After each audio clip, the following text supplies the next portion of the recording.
Sir, how these inspired youth across traditions, and how have these efforts nurtured cross-faith collaboration, empowered young people as environmental change makers, just from your experience? And you could be very brief and short about it. Sure. Yeah. Oh, thanks. That was those were two of the resources that I was referencing.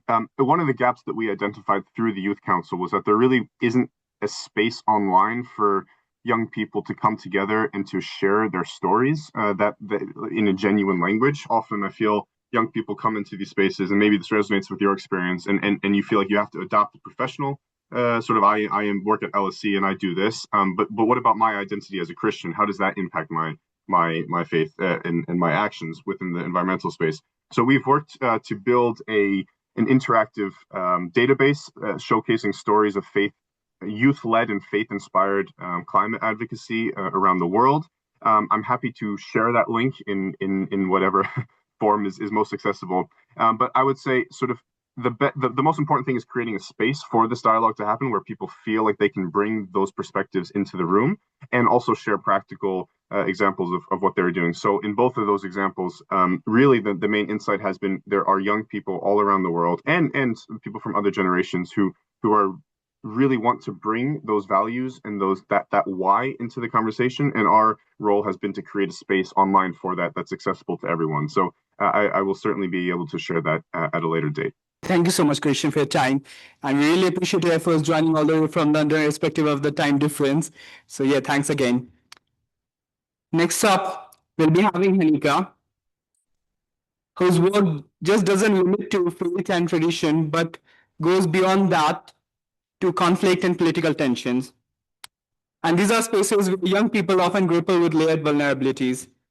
So, Hanika, coming to you, I would like to have your thoughts on how do you see faith-driven environmental stewardship acting as a unifying force in such context, torn apart political tensions and conflicts, and strengthening both ecological responsibility as well as peace building?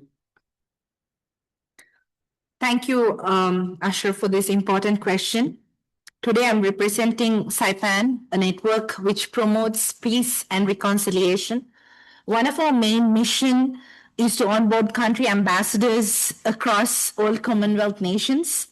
If you look at our work, much of it is anchored in regions where young people face conflict and climate vulnerability.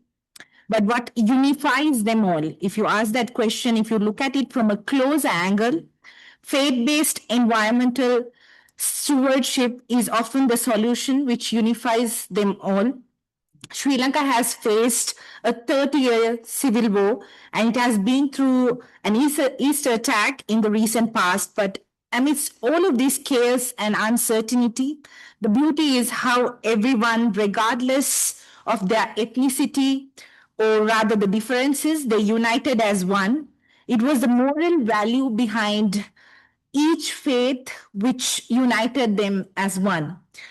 If you open your social media today or any news channels, you would see at the moment Cyclone Ditwa, which has shattered nations in Southeast Asia, including Sri Lanka, where people are being airlifted at the moment, and most of them are moving to safer locations and youth have already started rebuilding.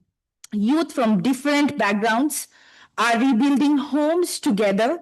One such incident where I had a call with one of my colleagues, and something which sort of resonated well was faith gave us the courage to rebuild the land, and rebuilding the land gave us the courage to rebuild trust.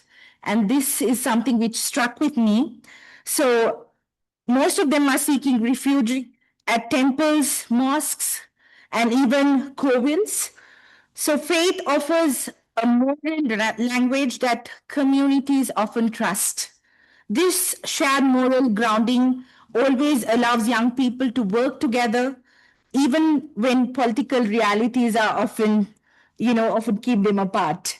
So when I talk about the faith-based environmental stewardship, I'm not talking about theories here. I'm talking about real young people who use shared values, compassion, care for creation, respect for life, and to rise above political tension. Sometimes, often during tensions amid conflict, faith becomes the last bridge to lean on. So I think that is something I would like to leave the audience to ponder upon. Thank you. Very insightful, Hanika. The way you have made a parallel between faith and coexistence with climate and environment. I really like the idea. Now, just throwing light upon your own initiatives. When you talk about faith being an instrument to build courage and trust, I would have your thoughts on your own initiatives like the Commonwealth Faith Festival and your Peace Talk series, something which I have also participated and enjoyed thoroughly. So, how do you think that when youngsters like myself engage in these processes, are empowered to turn conversations into initiatives that promote such sustainable lifestyles and values further down the line? And do you think this interfaith cooperation and community resilience can go hand in hand? Once again, thank you for that beautiful question. Ashraf, one of the most beautiful things about the Commonwealth Faith Festival is, and our Peace Talk, is watching young people walking with stories and then they live with a purpose. I think so. Saipan has partnered, just to reflect upon it, Saipan has partnered with Khalili Foundation and the Commonwealth Secretariat, and we are delivering a series of peace talks, which is currently ongoing, and it will, move towards the Commonwealth Faith Festival. Currently, applications are also open for peace building mentorship programs where you will receive the mentorship from prize winners such as Reverend Dr. James Mowell and also Imam Dr. Muhammad Shafi. So if you have been doing any peace building work for the last 12 months, voluntarily or professionally, I think this is your time to shine. So through this Peace Talk series, one of the stories I would like to reflect upon is when one of those Hindu youth and a Buddhist youth from Sri Lanka actually met for the first time in this Peace Talk series. They had obviously grown in different regions of Sri Lanka, one in north and one in central, and they were going through different political tensions, but one thing which united both of them is through these sessions on peace and environment, they created a program on sustainable living for school children. They told me we didn't agree on everything, Hanika. We agreed that the earth is a trust and we must protect it. And that is the day we felt that Saipan has made something out of it, because not everything is just nice, but there are young people who walk away with a purpose through these Peace Talk series. And whatever, any program that young people touch, right? And also just to share a little bit upon the impact it has created. So if you think about it, they create courage. They don't just build awareness, they build agency, and they don't just inspire ideas, they inspire real initiatives that change communities. Thank you. Thank you. Well, I'll be stretching the conversation a bit further, just in a one-line response. How are the people here present in this room can be a part of all the great work you're doing? And is it just limited to the Commonwealth? When you talk about Earth as a trust, we are also looking beyond geography. So how can they be a part of this conversation? Of course not. I think they can definitely be a part of all our initiatives. So if you follow Saipan on our social media platforms, LinkedIn, let it be Instagram, Facebook, we primarily put all our callings and applications on these platforms. So please closely follow them. And currently the country representatives batch 2 is also ongoing, and we are also onboarding some executive committee members, and the fellowship I just spoke about is also currently on the call. So all of you can definitely be a part of it. So give it a thought and give it a try. Thank you very much. Thank you, Hanika. That was innovative. Next up, I would like to go on to a speaker who is representing minority communities with a pitch of leadership at a time when we are in this polarized world and every context and discourse finally bottled down to the minority versus majority discourse. We have somebody like Gurdeep Singh present among us. Gurdeep, with your work across communities and groups that often face systematic barriers to policy access and resources, And I feel we all had our fair share of bad taste there. Being from whichever community we are, obviously somewhere we are majority, other places we turn out to be natural minorities. How do you experience inculcate into all of this and these community experiences? What do you draw from faith and cultural wisdom to lead environmental initiatives, peace building, and how do you think that this excess can be very universal? It shouldn't be limited to a handful, but everyone in the room who has a passion, who wants to do something, can contribute to it. So over to you, Gurdeep. Thank thank you so much, Ashraf, for the question. And a very good afternoon to everyone present here. As someone who comes from a minority community in India and representing the National Minority Commission as well, I've realized something very important, which is that some minorities underestimate their own power. But the soft power that the minorities hold, the narratives that they can build, the majority sometimes cannot match that, because all the media attention and everything is on the minorities, that what the minority of a country is thinking about. So there's a very good line which my first guru, Guru Nanak Dev Ji, has written, Pavan Guru Pani Pita Mata Tartmaj, which basically in English means is air is a teacher, water is a father, earth is a mother. So this reminds us that nature isn't outside, it is a part of our identity. So the most important thing to begin with, what is already available. So all the communities across the world, be it majority, be it minority, they have their own community center. They have a place of worship. They celebrate a particular cultural festival. So turn these places into a climate positive practices. We can have a plastic free events. We can have community gardens. We can have water conservative sessions while post the Thursday mass is over in churches or in gurdwaras when the Sundays we go. So then, or youth-led cleanup drives. So when minorities build successful models, even if they are small ones, suddenly the policymakers, the NGOs, the media, everyone will come to them because they have demonstrated capability. Barriers will eventually reduce naturally when you show results. So particularly my message here would be, don't wait for permission. Use cultural strength as your starting point, create visible impact, and let your success speak for yourself. Thank you. Thank you so much, Gurdeep, for that. But I would like to have your practical experience. When you talk about communities coming together, I would want to share a personal anecdote here. Last year, during the occasion of Holocaust, an interfaith community in London met in Gurdwara in Southall, and we were there to commemorate Holocaust. But the idea was planting a seed, and that seed was bestowing the idea of brotherhood. So the larger the messaging, the stronger it comes. Now, your own experience, I'm very sure you must have come across moments where interfaith youngsters and just passionate people of across community lines, cutting across those lines, have collaborated to enable different groups, including majority, minority, and have come up to environmental leadership, or it could be peace building, anything pertaining to sustainability, and proving that sustainability is strongest when it is inclusive. It cannot be one way, it has to include everyone's interest into the room. Thank you again. So, Ashraf, one thing that I've observed across the world is that when you collaborate for an environmental work or climate justice or everything, so it has a way of dissolving boundaries because there is no intention of hurting anyone's religion here. So this is the thing which actually politicians and the society often struggle with, to bring everyone together, which the climate is actually bringing, because it is our planet. It is not my community, it is our planet now.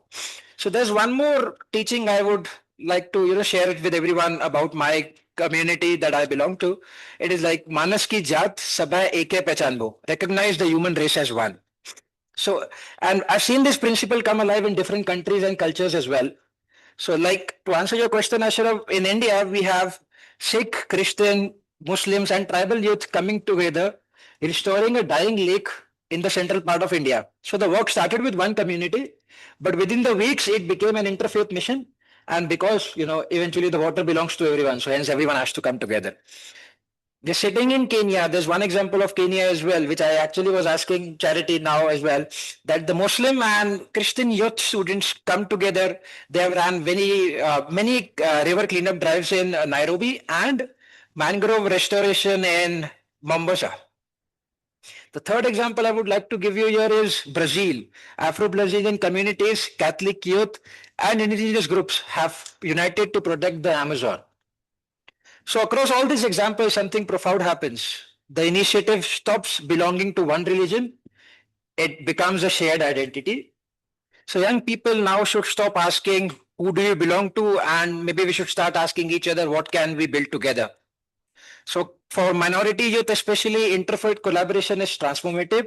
It gives them safety because they are a part of a collective. It gives them visibility because their contribution is recognized. It gives them confidence because they see real impact. And the fourth point I would say is leadership, because sustainability works needs every voice. So environmental collaboration is more than just fixing the planet. It is stitching the communities back together. It tells young people everywhere, you may be small in number, but you are big in influence. And united, you can shape the entire societies. I guess. Thank you, Gurdeep. I must say you have given a very sustainable answer to our political discourses and the odds we have. I just hope that one day, if you gear up to those political roles, you live up to the values you have talked about today in this room and don't outdo them. Next up, I would like to come to you, Tiffany. Tiffany, you're representing the Suji Foundation, whose interfaith work doesn't limit to one community. I have myself been collaborating with them every now and then, and they're not just there for optics, but they're there for values and virtues. I can vouch for that. So, coming to your question, I would want to have your thoughts on values of compassion and ethical living, which Suji Foundation has inspired over millions. And how can young people translate this value, this consciousness, mindfulness, intentional simplicity, which you yourself carry, into everyday practices that help address climate change, biodiversity loss, and pollution in measurable ways? Hi, thank you so much for the question. And I think definitely loving the conversation that we're having and kind of bringing those faith values into kind of action. I think Dr. YEA talked about how faith is not about, just telling about these stories, about values, but actually putting it into action. So they need to be practical. City Foundation, we started off with 30 housewives or housemakers. And it's that kind of those intentional everyday saving of money to help those in need that actually created City Foundation. And I think that is very much related to what we need to do with the environment. It's not about once off coming to a conference and saying like the big things or going and say or going and doing one tree planting, but it's about every day in our living, what we can do. So there are, we always in schools, we always talk about like the 3 R's, where we have reduce, reuse, and recycle. In Ziji, we actually have 2 more R's. So the first one is actually to refuse. Like, don't use it, don't use the plastics. Think about how we can actually not take the things we don't need, right? That's the first one. Then we talk about reduce. If we need to use it, then how do we reduce the consumption of such goods or such needs? Then we talk about reusing the things that we have.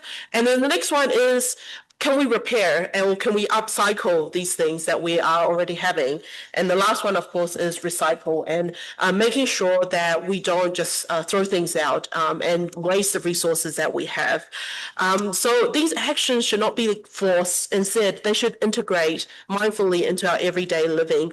And one of the things is about how do we not only practice these actions ourselves, but to inspire others alongside of us to do it. So having a community-led discussions and dialogues, and through that to encourage them to practice and to follow the same.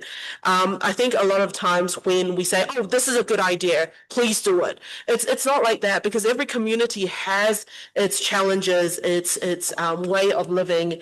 And so it's encouraging them to find solutions and to be able to do it in a way that is not forceful within their communities. And so I think the next is, of course, education. How do we then educate the next generation of faith leaders, educate the next generation of change makers to practice and to say what they do and do what they say? Thank you so much, Tiffany, for that. Next up, I would like to bring in Charity here. Charity, as a global leader who has left her mark both in the Commonwealth Secretariat in London and here in Nairobi, What does your experience say about young people of faith, how they're gearing up to leadership roles, and what mechanism has best helped them to influence environmental policy, which is embedded in sustainability, local and national, international communities? And just reflecting from your own common secretariat experience, do you think the programs and mechanism in place, particularly to represent those from the underrepresented groups? Over to you, Charity. Thanks a lot, Ashraf, and good afternoon to all fellow delegates here and those joining us online. My name is Charity Mwathi. I work with the Commonwealth Secretariat under the Social Policy Division. So we focus on education, on youth empowerment, youth development, as well as sports and health. So in regards to the question you've asked, Ashraf, thank you very much. I would like to say that, first of all, the young people are majority of the Commonwealth population. So 60% of the population are young people. That is around 1.5 billion Commonwealth young people, right? And in the Commonwealth, we're very diverse. We have regions like the Caribbean, we have regions in Africa, in Asia, and right now we're facing a lot of vulnerabilities because we do have regions where they're facing, rising sea levels. We have communities and villages where they're actually suffering and they have challenges when it comes to food security, when it comes to agriculture and how to keep it sustainable. So if we break it down to a community-based level, first of all, so the grassroots, I would say that it goes down to, for example, the Sunday, church that we have, the young people who congregate and after church they meet, they talk about what the young people can do together. Then we have madrasas as well. So in the mosque, they teach that as well. So if you look at the fact that they already have a platform, they already have that sort of engagement going, they can only utilize that platform to actually promote and fight for a lot of the environment, advocacy rights that we're speaking of, and actually also use that as a platform to educate people. So on a community level, I would say that they should leverage the access that they have to the young people. And I think if you're trying to make a change, a systemic change, you have to start from teaching the young people. So from primary school, even kindergarten, it starts from you driving and you're seeing someone from a matatu maybe litter and tell them, you're not supposed to litter. And that kind of change and impact, creates a youth and a population that's actually conscious and aware of the environment and the factors. And also, as Gurdeep shared here, a lot of this faith, they have a lot of similarities when it comes to preaching and advocating for humans to be custodians and to be stewards of the environment. So I feel like when you look at a national level and you look at now expanding that growth and expanding that reach, we have an example that I'd like to highlight, which is an interfaith organization. So in the Commonwealth, we have a number of awards. I like to highlight some of them.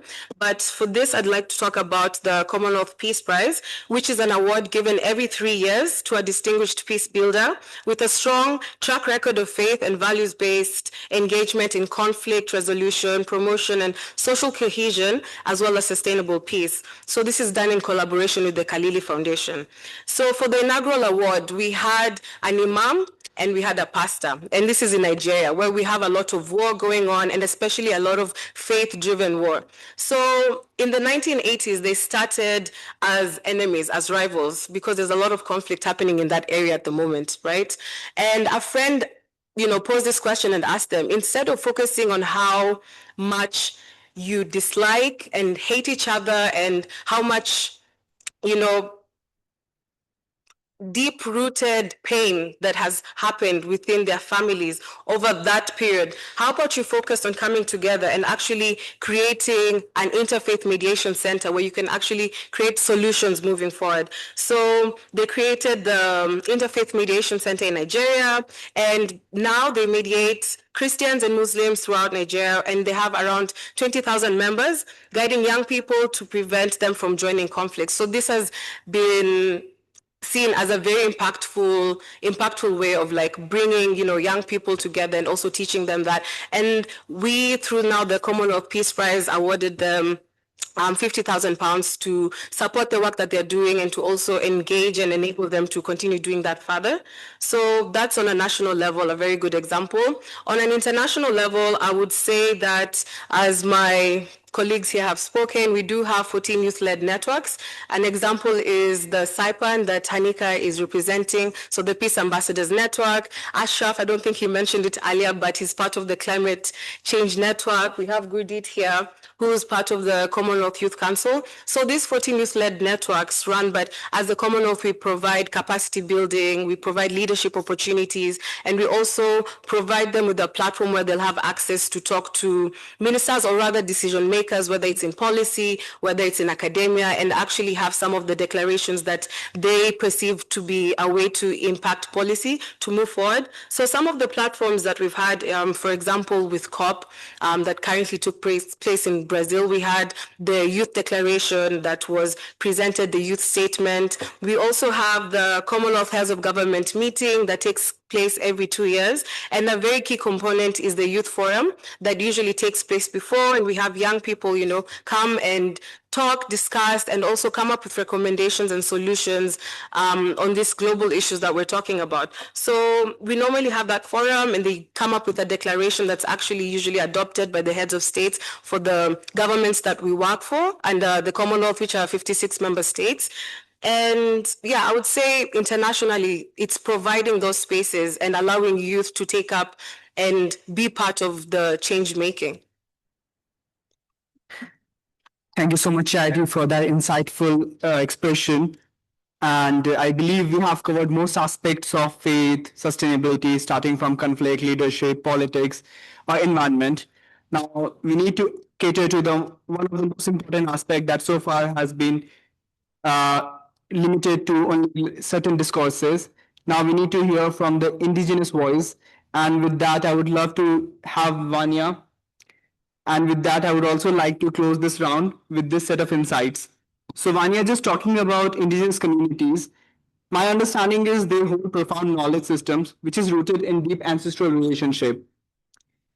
And this doesn't just limit to the land, it goes even beyond that. So how do these cultural practices and worldviews from across the world have this sustainable and resilient solutions being practically applicable in today's planetary crisis? And very importantly, you yourself representing the youth, what do you think that the youth voices and traditional ecological system can do to amplify this within global sustainability policy so that climate solutions remain for everyone, not for a few? Okay, great. Thank you so much, Ashraf. So yes, can you help me with the PPTs, please? There, technical issues. So just while it's being presented, so just a little bit of a background. I come from the Quechua Aymara, so it's indigenous populations in the highlands of Peru, basically. You can go to the next slide. So how can we see this? As you can see, native populations are one of the most affected ones, but at the same time, are the ones that collaborate in preserving climate spaces around the world. Sadly, these are disappearing because of the native populations. We can go to the next slide. So we see, at least in the Quechua, see the land as something sacred and something that is us. So for instance, we call the soil Pachamama, which means Mother Earth. And we say that because we truly consider that to be our mother, because it provides us with food, with water, and with the basic sources that we need today to live today. The same way we call each other, which is reciprocity. So we base emotions and base doings, basically. So all of these help us to co-integrate indigenous advancements towards not only, but also to for example, visiting those lands and so on. So yes, and what is left, for example? How can this can be like today? So something as simple as the ways that we eat. Most of the times we try to be sustainable.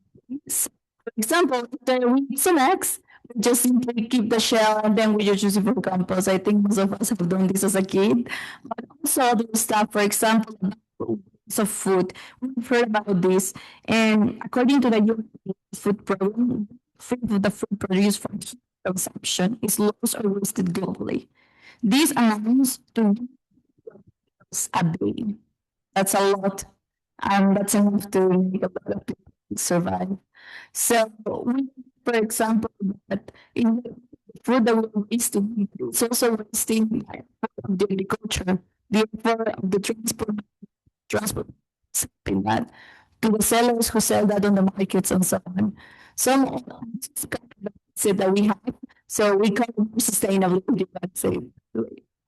So some innovations through ancient times that you can see, for example, in the picture here, itself, you can see this kind of semicircles.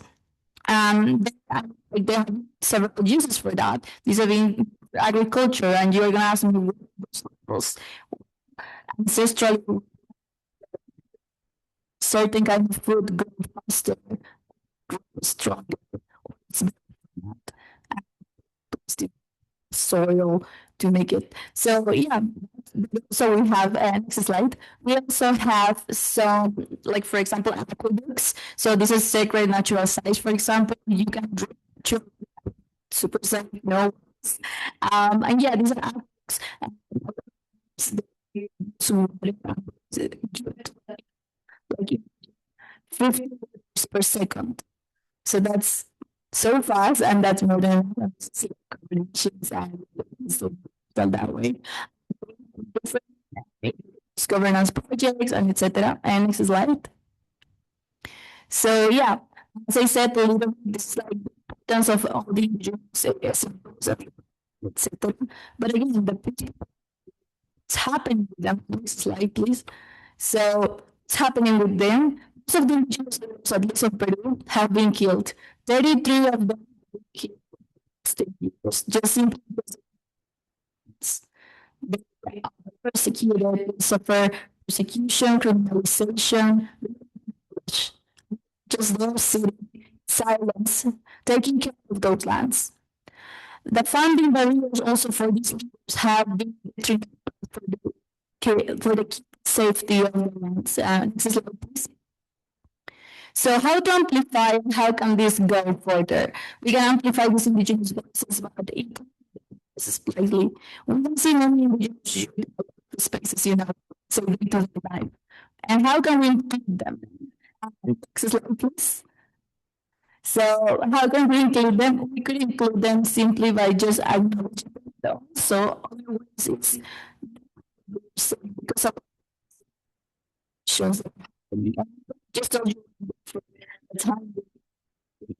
For example, plastic is not plastic. It's like plastic and we use it plastic form. But again, this is super sustainable. And so strong.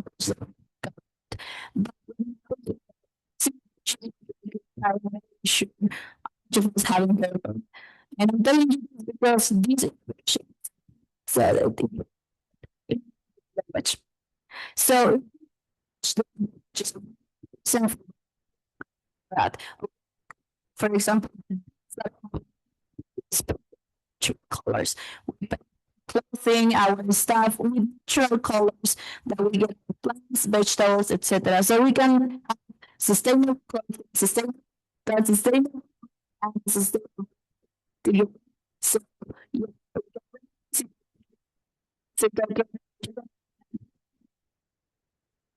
Same time. So these are because of the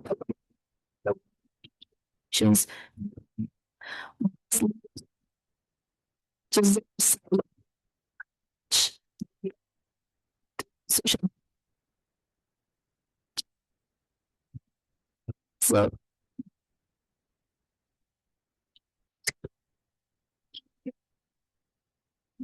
change markets. So so please. Thank you so much. That was all. Thank you so much, Vanya, for those insights. I'm very sure you have represented the indigenous group globally. With that, now we move towards the closing of the session. But before that, I would like to have a few reflections. Just a moment to internalize everything that we have discussed and shared today, not just in intellectual capacity, but also emotional and spiritual. For that reflective space, I would request from Brahma Kumaris, who will guide us in a short, very short, I mean, grounding meditation, keeping in mind that we are running out of time. Hello, a warm greeting to you all. If this word meditation, if it sounds heavy, then we'll keep it simple and we'll keep it easy. Meditation for me is connection. We're so good at connecting with each other, but sometimes we forget to reconnect with ourselves and with nature. So, with this in mind, I invite you with a lot of love and humility to join me in a few moments of shared connection and reflection while I share a few words. So, sit comfortably with your eyes closed, or you can keep them open, however you're comfortable. And we'll start just by taking a few deep breaths. So, breathe in. Breathe in deeply, and then breathe out through the nose.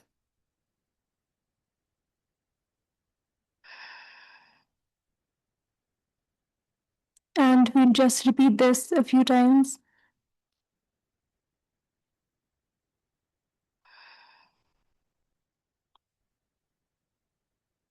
And as you start to feel relaxed, just observe your thoughts without any judgment or trying to change them.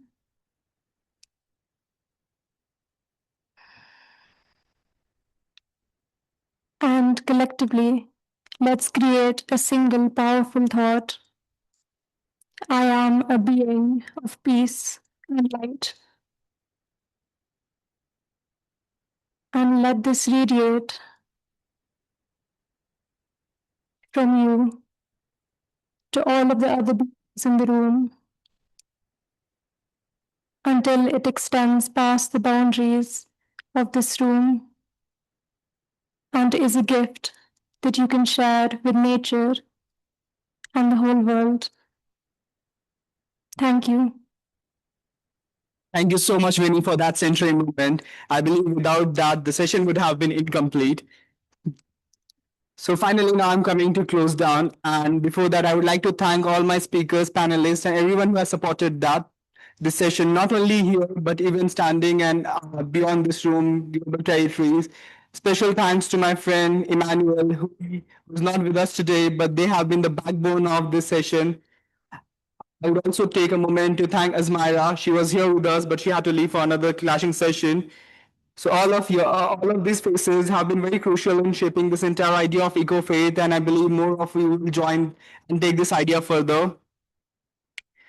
The communique from today's discussion will be shared later with all of you. Emmanuel must have shared a code that's also in the poster. Please scan that code and share your opinion and thoughts with us. We would love to hear from you. And next time when we are here, I would want all these faces to be replaced by the one sitting in the audience. Thank you everyone for bearing with us. I know we're short in time, but without you, this wouldn't have been possible. Thanks again, guys.